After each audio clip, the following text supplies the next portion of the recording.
Ethel was showing Lucy a dish plate when Lucy commented that she had missed something.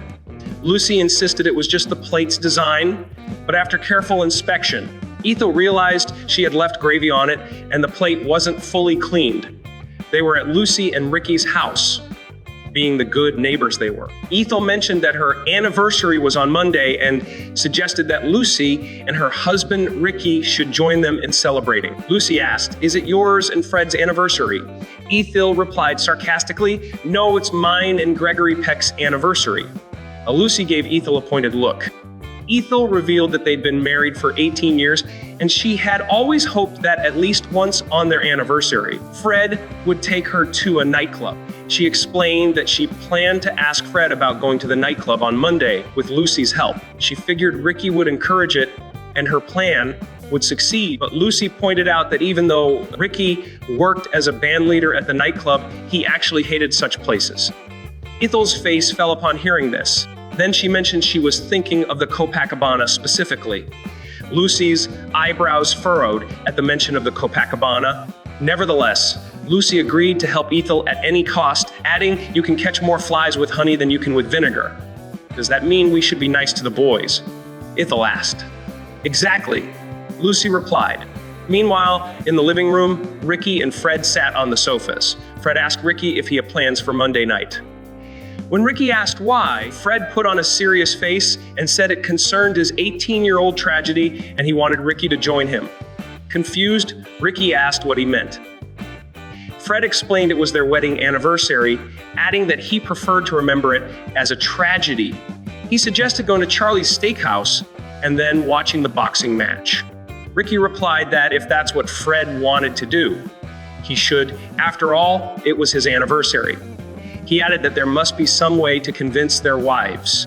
Ricky suggested they should be extra nice to their wives when they came into the room. Fred was shocked at the idea of being nice to Ethel, but Ricky insisted that all women loved sweet talk and they should give it a try. Fred reluctantly agreed. When the ladies entered the living room, Ricky and Fred stood up, prompting Lucy to ask why they were standing. Ricky smoothly replied that two gorgeous ladies had entered the room. To which Lucy quipped, "Where are they?" Ethel caught on that Ricky was referring to them. Both wives appreciated their husband's sweet gesture, and Ricky played along, but Fred, being his usual self, simply said, "I pass." The wives were touched by their husband's apparent thoughtfulness, unaware of their ulterior motives, and vice versa. Lucy commented that Ricky looked handsome in his tuxedo, and Ethel added that a tuxedo was the best thing a man could wear. Fred disagreed, saying unless a man's wearing boxing trunks, Ricky seized the opportunity, adding that there was nothing more exciting than a ringside seat. Lucy agreed, but qualified ringside seats are great at the Copacabana. Finally, Ricky cut to the chase and revealed that Fred wanted to go to the boxing match on Monday. But Lucy protested that it was Ethel's anniversary too, and she wanted to go to the nightclub. Ricky and Lucy began arguing on behalf of Fred and Ethel. Fred and Ethel watched as Ricky declared it was either the match or nothing at all, and that was final. Lucy angrily retorted that if that was the case, Ethel wanted a divorce. Ricky said fine, if that's what you want. Fred perked up slightly at this, but Ethel quickly denied wanting any such thing. As the argument escalated, Fred commanded everyone to calm down. He suggested they find a way to settle this. Lucy proposed they put it to a vote. Everyone was taken aback by the suggestion, and Ricky tried to explain why it wouldn't work. But Lucy insisted they try anyway. Fred and Ricky both raised their hands for the boxing match. When Fred asked who was in favor of the nightclub, he received 3 votes. He started to agree to the nightclub, but then realized 3 votes didn't add up. The wives declared they would go to the club regardless, and if their husbands wanted to attend the match, they could go alone. Ricky thought they were just teasing. But Lucy dropped a bombshell. They already had dates lined up. Fred and Ricky laughed at the idea. Lucy firmly stated their dates would be young, handsome men. That wiped the smiles off Ricky and Fred's faces. Lucy whispered their supposed dates' names into Ethel's ear so the men couldn't hear. Ethel's excited reaction upset Fred, who promptly asked Ricky to come to his apartment. Both men left.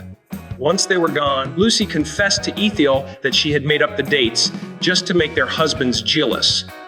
Ethel grew worried, wondering where they would actually find dates.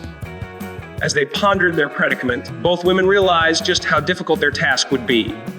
Lucy suddenly suggested calling her old boyfriends and began going through her list. Meanwhile, at Fred's apartment, Fred was excited about their upcoming Monday night plans with Ricky. However, Lucy's talk about dates had unsettled Ricky. He asked Fred what they would do if their wives really did find dates. Fred seemed unbothered and told Ricky to stop worrying. Ricky persisted, saying if Lucy was telling the truth about the dates, they'd have a real disaster on their hands. Now Fred began to worry and asked Ricky what they should do. Ricky suggested they should also get dates and go to the club to keep an eye on their wives. Fred brightened at the idea and agreed. Ricky felt confident now their wives couldn't get angry about them being with other women when they themselves were with other men. Fred told Ricky to find his address book, reminding him that he used to know many girls. Ricky admitted he had burned it because Lucy had said it was part of the American marriage ceremony. Fred was dismayed, telling Ricky he could have made a fortune selling that book. Ricky looked equally disappointed. But then Ricky had an idea. He could call Janie Jones, the singer from the Starlight Roof who knew every girl in town. He immediately placed the call. Meanwhile, Lucy was having no luck finding any single men from her old boyfriend's list. Both women were frustrated, with Ethel commenting that it should have been easier than this. Suddenly, Lucy started dialing again. When Ethel asked who she was calling, Lucy revealed she was calling Jenny Jones, the very same person Ricky had just contacted. Lucy explained their situation to Janie, who revealed that Ricky had called her moments ago with his own request. Lucy was shocked and told Ethel that their husbands were trying to get dates through Jenny. Ethel was furious, but Lucy calmed her down and quickly arranged with Jeannie to set up a blind date with their husbands, then hung up the phone. Ethel and Lucy exchanged knowing looks. Monday night was going to be interesting. When Monday night arrived, Fred and Ricky were waiting for their blind dates at Ricky's house. Fred asked about the dates, and Ricky could barely contain his excitement as he shared that Jenny had promised they would be dream dates. Fred beamed at the prospect. The doorbell rang, and both men rushed to answer it. When Ricky opened the door, their faces fell at the unexpected sight before them. Fred closed his eyes in shock. "What are you doing here?" Ricky asked the women, but Lucy replied that they were their expected dates. Behind her stood Ethel, holding an umbrella and disguised as an old lady complete with a cap. Lucy had styled her hair in a ponytail and wore a frock. Ricky tried to close the door, but Lucy wouldn't budge. Looking dejected, Ricky said, "The one with the ponytail is your date, Fred." Then spotting Ethel, he added, "And so is the old lady." Both men stood dumbfounded. Lucy announced that she was actually Ricky's date and Ethel was Fred's. Ricky tried to explain that there must be some mistake, but Lucy reminded him that Jenny had arranged everything. Attempting to be diplomatic, Ricky complimented them both, but explained they had some work to do. Lucy and Ethel refused to leave. When Fred suggested that Ricky needed to get up early for rehearsals, Lucy played along and asked Ricky what he did for a living. When he replied that he was a singer, both women immediately demanded a song. Trapped, Ricky knew there was no escape and began singing in Spanish. Lucy and Ethel were thoroughly enjoying their ruse. When Ethel suggested they smoke, Lucy enthusiastically went straight to the drawer for cigarettes. This caught Ricky's attention, making an excuse about getting water. Ricky dragged Fred into the kitchen. Fred was panicking and urged Ricky to find a way out of this mess. Ricky calmed him down and pointed out how suspicious it was that Lucy knew exactly where the cigarettes and matches were kept. Fred agreed that was odd. Finally, Ricky revealed his suspicion that they were Lucy and Ethel in disguise. Fred refused to believe it, insisting he knew his wife better than Ricky did. But when he peered through the kitchen window at the old lady again, he realized Ricky was right, they had been tricked. Fred was furious, but Ricky said he had a plan and explained they should turn the tables and make the women uncomfortable. Fred agreed to this scheme. They returned to the living room where Lucy offered to show them some dance moves. Ricky countered that he had some moves of his own to demonstrate. Both men began making such aggressive advances that Lucy and Ethel quickly became flustered and announced they were leaving. As they headed for the door, Ricky laughed and called out, "Nice try, Lucy, but not good enough." Fred chimed in with a greeting to Ethel.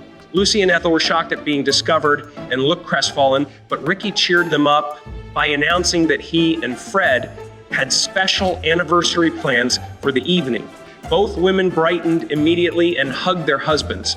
Their joy was short-lived, however. The final scene found them all at the boxing match, with Fred and Ricky sitting ringside, thoroughly enjoying themselves. Lucy and Ethel sat there looking miserable.